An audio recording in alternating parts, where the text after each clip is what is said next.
இன்னைக்கு நம்ம பார்க்க போற சயின்டிபிக் ஃபேக்ட் ஒரு பெயிண்ட பத்தி, அதுவும் பைபிள்ல மென்ஷன் ஆகியிருக்க ஒரு கலர் பெயிண்ட பத்தி. அது என்னன்னா ஜாதி லிங்க வருண பூச்சு. இந்த ஜாதி லிங்க வருண பூச்சு அப்படின்றது ஒரு பெயிண்ட். அந்த வருண பூச்சுன்ற தமிழ்ல அழகா சொல்லியிருக்காங்க அத. சரி, இந்த ஜாதி லிங்க வருண பூச்சுனா என்ன, அது என்ன கலர் அப்படின்னு இன்னைக்கு பார்க்க போறோம். இப்ப இந்த ஜாதி லிங்கம் அப்படின்றது என்னன்னா, ஒரு இத காமனா காமன் நேம் இதை சினபார் அப்படின்னு சொல்லுவாங்க. இந்த சினபார் இத பத்தி கொஞ்சம் டீடைல்டா பார்க்கணும் அப்படின்னா, இது மெர்க்குரியோட ஓர். அதாவது இதுல இருந்து மெர்க்குரி அப்படின்ற பாதரசத்தை நம்ம எக்ஸ்ட்ராக்ட் பண்ணி எடுக்கலாம். அதுதான் இந்த சினபார். சரிங்களா? அந்த அளவுக்கு இத பத்தி ஒரு இன்ட்ரோடக்ஷன் போதும். ஃபர்தரா இதுல இருந்து எடுக்கக்கூடிய கலர் என்னன்னு பார்த்தோம்னா வெர்மிலியான் அப்படின்னு சொல்லுவாங்க. இந்த வெர்மிலியான் சினபார் ஆக்சுவலி வேற வேற. என்ன மாதிரி டிஃபரெண்ட் அப்படின்னா, ஜாதி லிங்கத்தோட நேம் தான் சினபார், அதாவது மெர்குரிக் சல்பைடு, மெர்குரியோட ஓர். ஆனா வெர்மிலியான் அப்படின்றது இந்த ஜாதி லிங்கம்ன்ற சப்ஸ்டன்ஸ்ல இருந்து நம்ம பிரிச்சு எடுக்கிற கலர் பிக்மெண்ட் தான் வெர்மிலியான். சரி, இது என்ன கலர் பெயிண்ட் அப்படின்னு பாத்தீங்கன்னா, வெர்மிலியான் கலர் ஒரு பர்டிகுலர் ஆர் ஸ்பெசிபிக் கலர் கிடையாது. இது ஒரு ஃபேமிலி ஆஃப் கலர்ஸ். அதோட ரேஞ்ச் தான் சொல்லியிருக்காங்க. Like reddish orange to reddish purple. இந்த ரேஞ்ச்குள்ள இருக்கிற எல்லா கலருமே வெர்மிலியான் அப்படின்ற ஒரு ஃபேமிலிக்குள்ள அடங்கும் அப்படின்ற மாதிரி சொல்லியிருக்காங்க. ஆனா நிறைய பேருக்கு இந்த கிளாரிட்டி இல்லாததுனால சினபார் அண்ட் வெர்மிலியான் ரெண்டுமே ஒண்ணுன்னு நினைச்சிட்டு ரெண்டுத்தையும் இன்டர்சேஞ்சபிளா யூஸ் பண்ணிட்டு இருக்காங்க. அப்படி கிடையாது. ஜாதி லிங்கம் தான் சினபார். அந்த சினபார் என்கிற ஜாதி லிங்கத்துல இருந்து எடுக்கிற நம்ம கலர்ஸ் பேரு தான் வெர்மிலியான் அப்படின்ற ஒரு ஃபேமிலிக்குள்ள வருது. சரிங்களா? இதுதான் டிஃபரன்ஸ். இதை பத்தி பார்க்கணும்னா இன்னும் கொஞ்சம் இன்ட்ரெஸ்டிங்கான விஷயம் என்னன்னா, மெர்குரி இஸ் டாக்ஸிக். அது நமக்கு எல்லாருக்குமே தெரியும். சோ கண்டிப்பா சினபார் இஸ் ஆல்சோ டாக்ஸிக் தான். எப்படி டாக்ஸிக்கா இருக்க ஒரு பொருள், ஆனா இதோட பிரில்லியன்டான ரொம்ப பிரைட் ஹியூ இருக்க ஷேட்ஸ், இந்த ஆரஞ்சு ரெட், பர்பிளிஷ் ரெட், இதுக்கு நடுவுல வர கலர்ஸ் எல்லாமே நல்ல பிரைட் ஹியூ உள்ள கலர்ஸ். அப்படின்றதுனால இது ரொம்ப லக்ஸூரியஸா கருதப்படுது.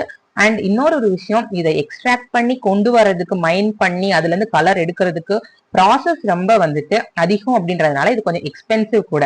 இது எந்த அளவுக்கு எக்ஸ்பென்சிவ் அப்படின்னா, இது ரொம்ப விலை உயர்ந்த, ரொம்ப விலையுயர்ந்த பொருட்களை அலங்கரிக்கிறதுக்காகவும், ரொம்ப பணக்காரங்களா செல்வந்தர்களா இருக்கிற ராஜா ராணிகள் தங்களோட ஆபரணங்கள் அண்ட் வேற சில பொருட்கள், ஏன் இன்னும் அவங்களோட சவப்பெட்டிகள் கூட அலங்கரிக்கிறதுக்காக இந்த ஜாதிலிங்க வர்ணப்பூச்சி யூஸ் பண்ணிருக்காங்க.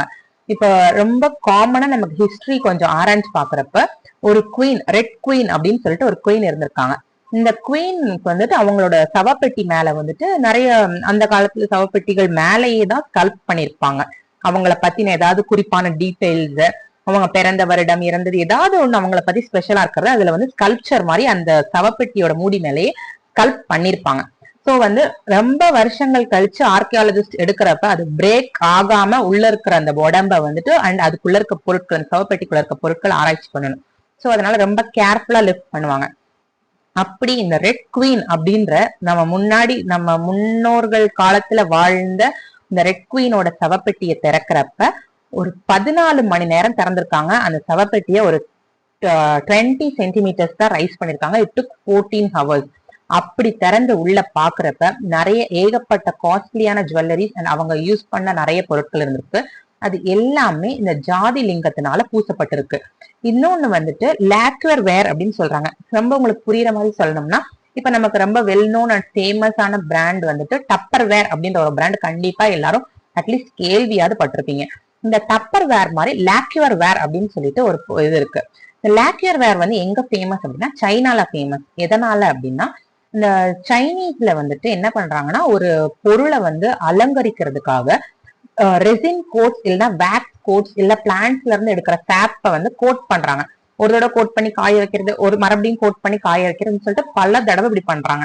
இப்படி பல தடவை அது பண்றதுனால அதுக்கு ஒரு கிளாசி அப்பியரன்ஸ் அண்ட் ஒரு ஷைனி அப்பியரன்ஸ் கிடைக்குது. அப்படிப்பட்ட பொருட்களை தான் லாக்வர் வேர்னு சொல்றாங்க. அண்ட் இன்னும் இதை கொஞ்சம் அழகாக்குறதுக்கு என்ன பண்றாங்கன்னா, அவங்க இதெல்லாம் அந்த கோட்டிங் எல்லாம் கொடுக்கறதுக்கு முன்னாடி அது அந்த ஒரு பொருளை ரொம்ப கலைநயமா ஸ்கல்ப் பண்ணிடுறாங்க. நிறைய அதுல செதுக்கி இருக்கிறதுனால அதுக்கு மேல இந்த கோட்டிங்ஸ் கொடுக்கறப்ப அது பாக்குறதுக்கு இன்னுமே ரொம்ப அழகா இருக்கும். அப்படி கோட்டிங்ஸ் கொடுக்கறதுக்கு முன்னாடி அவங்க செதுக்குனதுக்கு அப்புறமா இந்த ஜாதிலிங்க வருண பூச்சை பூசிடுவாங்களாம். இந்த ஜாதிலிங்க வர்ணப்பூச்சை பூசிட்டு அதுக்கு அப்புறமா இவங்க இந்த மாதிரி ரெசின் கோட் வேக்ஸ் கோட்டிங் எல்லாம் கொடுத்து அது ஒரு கிளாசி அப்பியரன்ஸ் ஆகி ரொம்ப அதை அழகாக்கி காமிக்கிறப்ப அந்த மெர்குரிக் சல்பைடோட டாக்ஸிசிட்டி நமக்கு வராது நம்ம அதை யூஸ் பண்றப்ப அப்படின்றது அந்த காலத்துல ஃபாலோ பண்ணிட்டு இருந்த ஒரு மெத்தட். சரிங்களா? இப்ப ஆனா இந்த பாத்திரங்களோ இல்ல இந்த பொருட்களோ ஒருவேளை உடஞ்சிருச்சு அப்படின்றப்ப கண்டிப்பா அந்த மெர்குரிக் சல்பைட் கூட நம்ம கான்டாக்ட்ல வந்தோம்னா டாக்ஸிசிட்டி நமக்குமே ஆகும். அந்த ஒரு மைனஸ் பாயிண்ட் மட்டும் இருந்துட்டு வந்திருக்கு. சோ இது பழங்காலத்துல ரொம்ப ஆடம்பரமான ரொம்ப விலை உயர்ந்தவங்க தங்களைத்தானே ரொம்ப பெரியவங்க அப்படின்னு காமிச்சுக்கிறதுக்காக இந்த ஜாதிலிங்க வருண பூச்சை யூஸ் பண்ணிருக்காங்க அப்படின்னு சொல்லிட்டு. இன்னும் ஒரு இன்ட்ரெஸ்டிங்கான ஃபேக்ட் என்னன்னா இந்த ஜாதிலிங்கத்தை பவுடர் பண்ணா வெர்மிலியான் கிடைச்சிட போகுது. அதாவது பவுடரிங் சினபார் இஸ் வெர்மிலியான். ஆனா இதுல ஒருத்தர் ரொம்ப அழகா சொல்லியிருக்காரு, இத்தாலியை சேர்ந்த ஒருத்தர் சொல்லியிருக்காரு. அவர் பேர் செனினோ செனினி செனினோ செனினி. அவர் சொல்லியிருக்காரு, நீங்க ஒரு 20 வருஷமா டெய்லி இந்த சினபார் அரைச்சிட்டே இருந்தீங்கன்னா உங்களுக்கு அது பவுடர் ஆனோடனே நமக்கு வெர்மிலியான் கிடைக்கதான் போகுது. பட் ஆனா 20 இயர்ஸா நீங்க அதை அரைச்சாலுமே டெய்லி அரைச்சாலுமே ஒவ்வொரு நாள் அது ஃபார்ம் ஆகிற கலர்ஸ் நாளுக்கு நாள் அதோட பிரைட்னஸ் அண்ட் ஹியூ அதிகமாகிக்கிட்டே போகும், பிரைட்னஸ் கொடுத்துக்கிட்டே இருக்கும். அப்படி ஒரு யூனிக் ப்ராப்பர்ட்டி இந்த சினபார்ல இருந்து வர வெர்மிலியானுக்கு இருக்கு அப்படின்னு சொல்லியிருக்காங்க. சோ இப்படிப்பட்ட ஒரு சூப்பரான பெயிண்ட் பைபிள்ல 2 இடங்கள்ல மென்ஷன் ஆகியிருக்கு.